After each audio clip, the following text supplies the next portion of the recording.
For example, Schwab.com, Charles Schwab, Charles Schwab or Schwab.com. I think they give very excellent investment advice. And you're going to see a little later, I'll tell you what to invest in anyway, so you don't really need that advice. There's TD Ameritrade, and there's many of those others. There's Fidelity Online, Vanguard Online. These are big, legitimate companies. They're government regulated, and you know that you're not going to get ripped off. So now you might ask, why do very wealthy people have investment advisors? Well, the reason is because several-fold. One is there are investments that are accessible to only people who are investing $1 million or $5 million at a time. So those are not available to you. But through the big investment banks, that's how these funds get their money, is through these big investment banks, go to their wealthy clients, and they have wealth management groups that deal with 10 or 15, 20 clients or families each.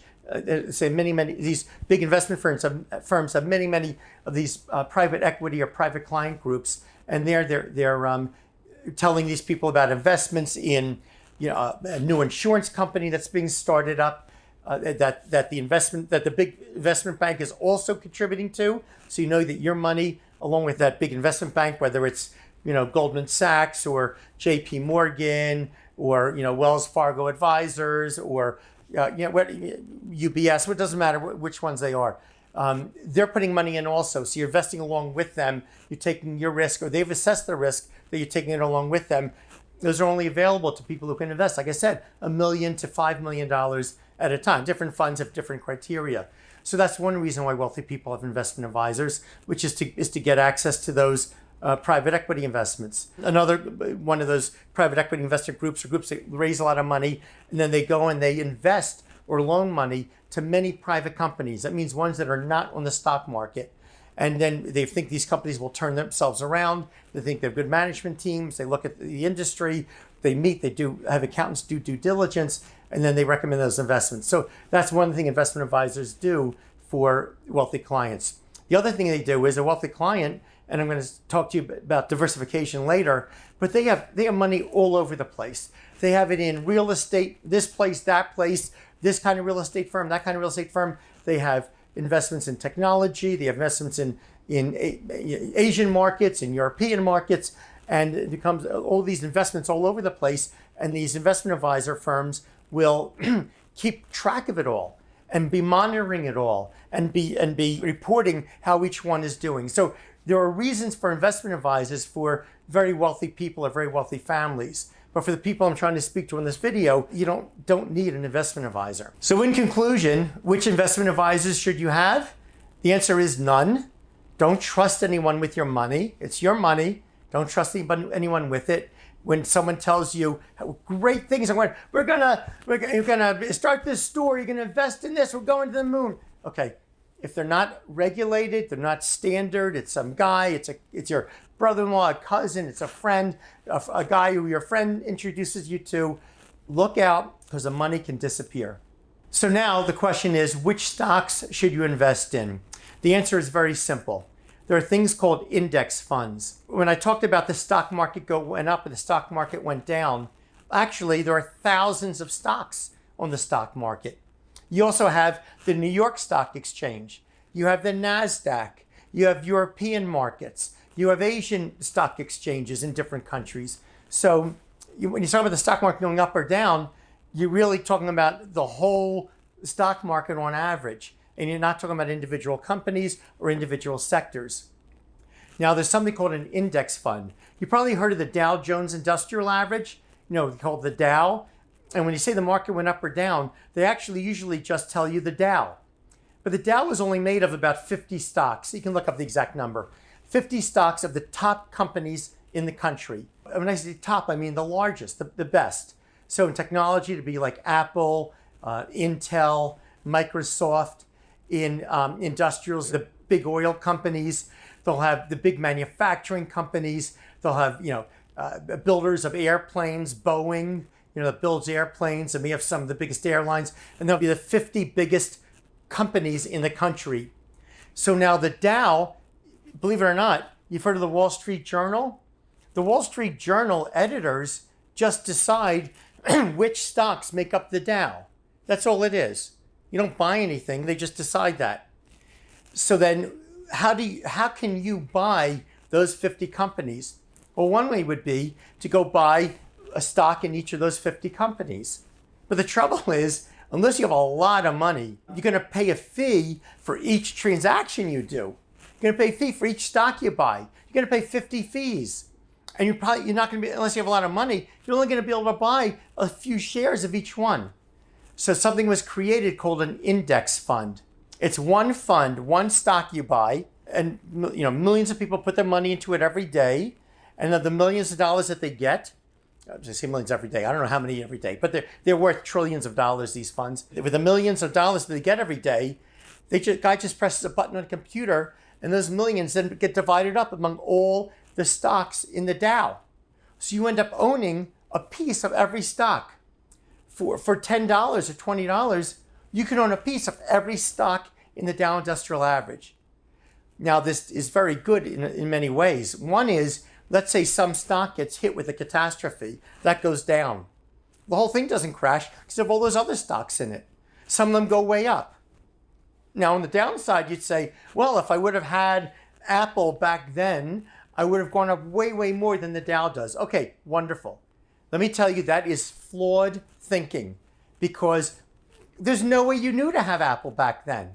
Some people bought Apple and they sold it along the way. Some people bought Apple and they lost money. Who knew it was going to go up this high? The answer is people didn't know. They took risks. And nobody knows the future. I'm telling you that. Nobody knows the future. So if you buy an index fund, then you're getting one of each of these stocks that are in the fund, no matter how much money you put in. And that's tremendous protection. So if you want to buy the United States stock market, because you believe in the United States, then you buy, they're called diamonds, DIA. It's not the real diamond. It's DIA is the stock symbol. That's a symbol for buying all the stocks in the Dow Industrial Average in one index fund stock. Now, there are other companies that have index funds also. They charge very little money for it, which is different than a mutual fund.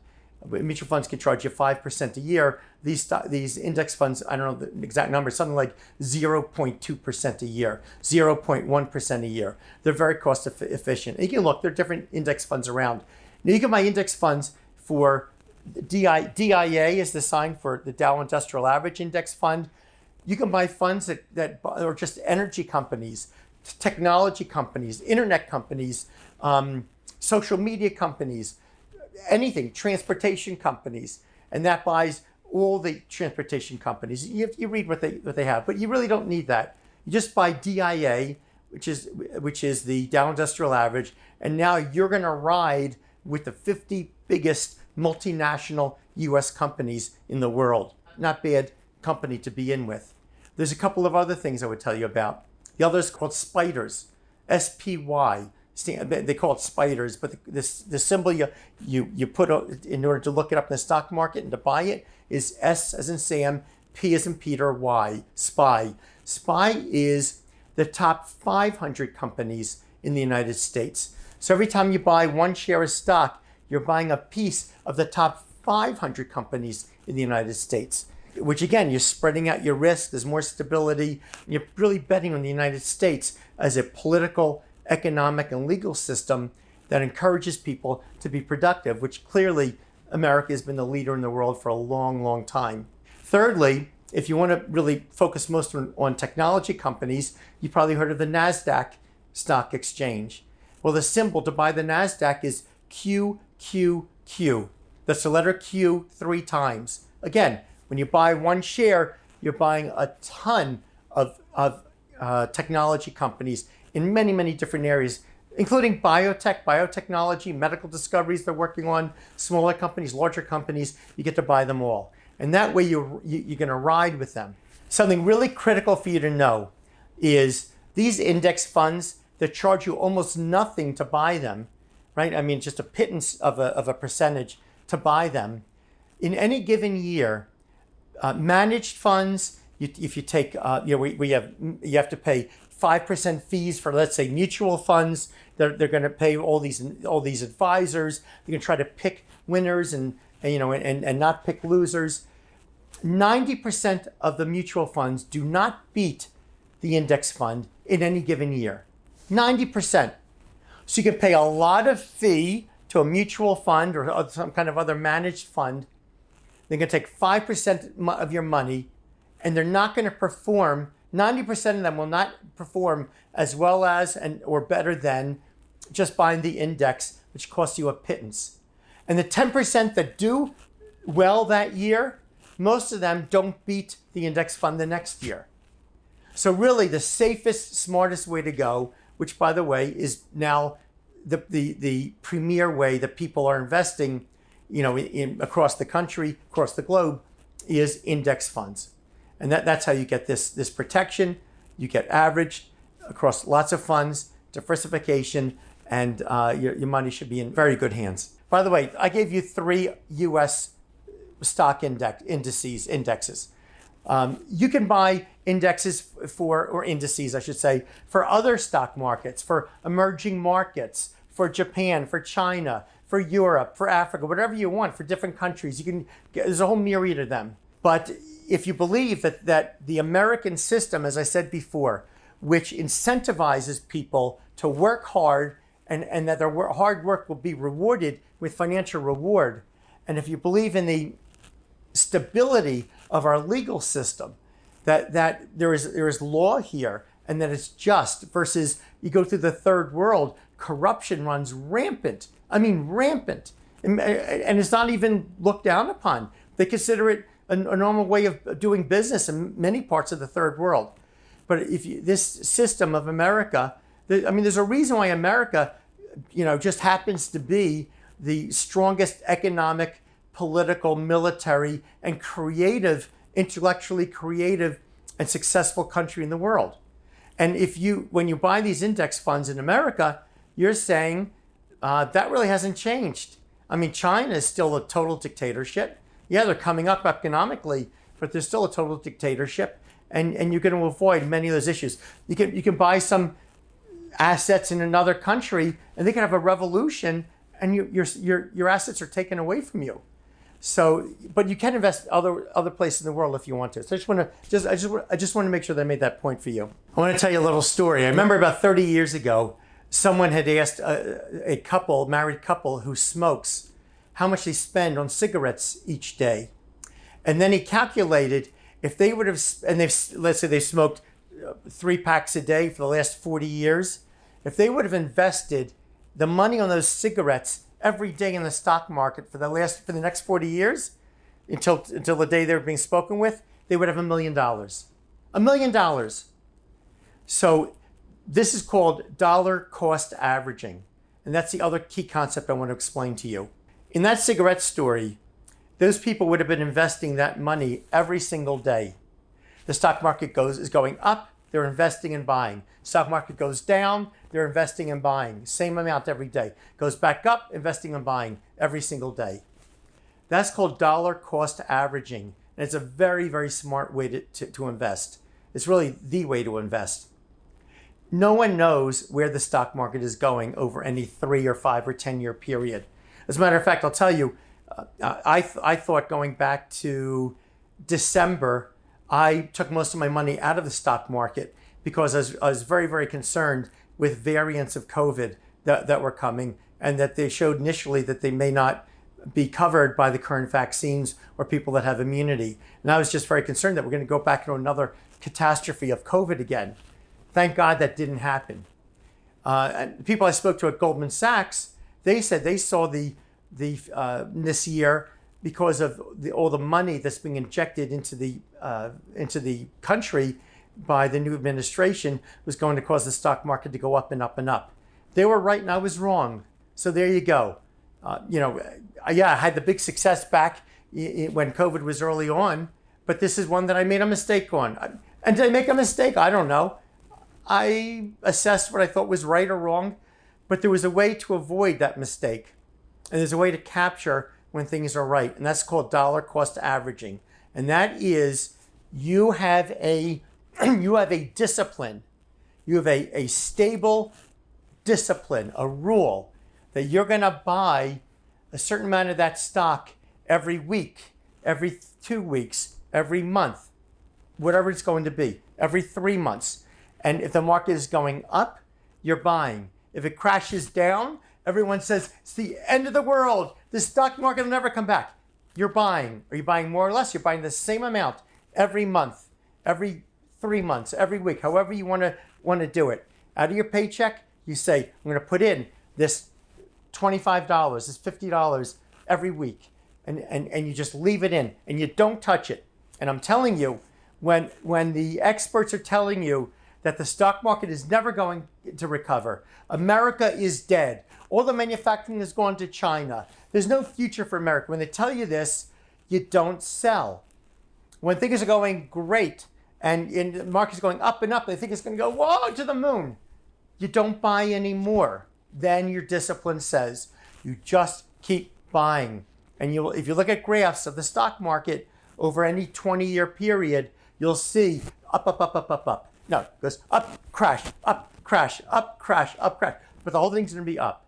So you just have to have the discipline, though. You tune out all the naysayers, tune out all the bulls who are saying it's going to go like crazy. You tune it all out. And you just stick to investing by your discipline in the same thing. You keep buying DIA or SPY or QQQ. Keep buying them every week, every month, every 3 months. Chew, chew, chew, chew, chew. And you don't worry about, and it's going down. Oh, I lost all this money. No, you didn't. You're actually buying more at a lower price. So when it goes up, you'll be making even more money. So keep that in mind. That's the way it's called. Dollar cost averaging is the proper way to invest. Now, if you have a big chunk of money, you have $20,000 from an inheritance, what are you going to do with it? Personally, I would tell you, yeah, you buy again those index funds. Maybe you buy, if you're 20,000, if you do 1,000 a month, that's 20 months. Maybe you do it 1,000 a month over 20 months.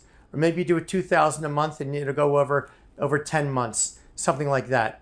Or do 500 a week and you keep going over that period. So, but you always keep to that discipline. So you need to stick to your disciplined dollar cost averaging, and that's really how you'll be successful over the long term. Now I want to talk to you about the financial news, the headlines, and the experts that get on. Oh, I like this stock. Oh, this one's going to the moon. Oh, I think this is going to happen tomorrow. It's going to be trading's going to be like this. I feel like this is kind of one of these like the story of the emperor who has no clothes. These financial advisors, they just get on and basically say what's about to happen is what's already been happening. Almost never do they have any real insight, and they're not held responsible, not held accountable for the things that went wrong. And if they're really doing so great, making so much money, what do they have to be on giving other people advice for free? So these people are searching for business, and you really just tune them out. You better sell your stocks. The market's down 40%. It's going to go down another 30%. Don't catch a falling knife. Don't catch a falling knife, right? If a knife is falling, you try to catch it, you might catch the blades and get cut. So I tell you, when the market's going down, don't buy. Wait until it hits the bottom. Here's the problem. Nobody knows where the bottom is. And when it goes up, nobody knows where the top is. Nobody knows. So just ignore them. Tune them out because they really don't know. Now I'm going to talk to you about a couple of exceptions where you might decide to invest some money, but obviously not all of your money, or not even a majority of your money. If there is a new store or a new service that comes out that you say like, wow, this is the greatest thing. Why didn't I think of this? This is the greatest thing ever. I'll give you an example, and this is nothing to do with Uber's stock performance. But when Uber first came out, I said, why didn't I think of this? This is a fantastic idea. So you might have bought Uber stock at that point. I'm giving away my age, or I probably already gave it away.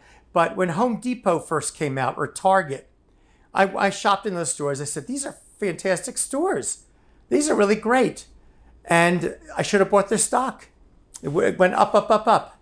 So when you see something that's new in the pharmaceutical industry, we would say, but it's true in marketing in general. If it fits an unfilled need, if it addresses an unaddressed need, if it provides something that was never provided before that's useful, that you find useful, that's something you may want to buy into. And you buy it and you don't think about it after that. You can't follow the news. They're going to go into bankruptcy if they don't get more money. They're not going to make it because some other thing's going to... You have to just buy some and you sit on it and you let it go, for better or for worse. But in most cases, if these are real legitimate companies, you'll find that they'll appreciate in value tremendously over the years, and that will profit you. Two more things. One is one of the most famous investors in history in the stock market. He's the one who started the Vanguard mutual funds, which were index funds, I should say. He said, you buy when there's blood in the streets. In other words, when there's a catastrophe that hits and everyone says, this is the end of the world, whatever, that's when you buy. One example is 9/11, when the Islamic extremist terrorists hijacked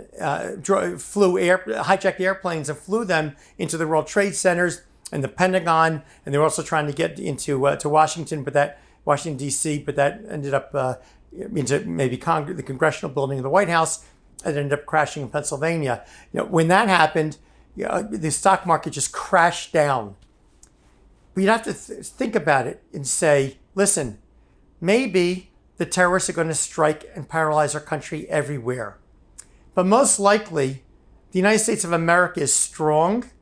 It's just.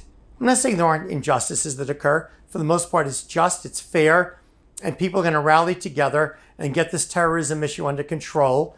And what has changed in these businesses from the day before 9/11 to the day after? Did the gas company all of a sudden stop being able to pump gas in your car? Or no longer can get oil? Or did the manufacturing company of cars no longer be able to manufacture cars?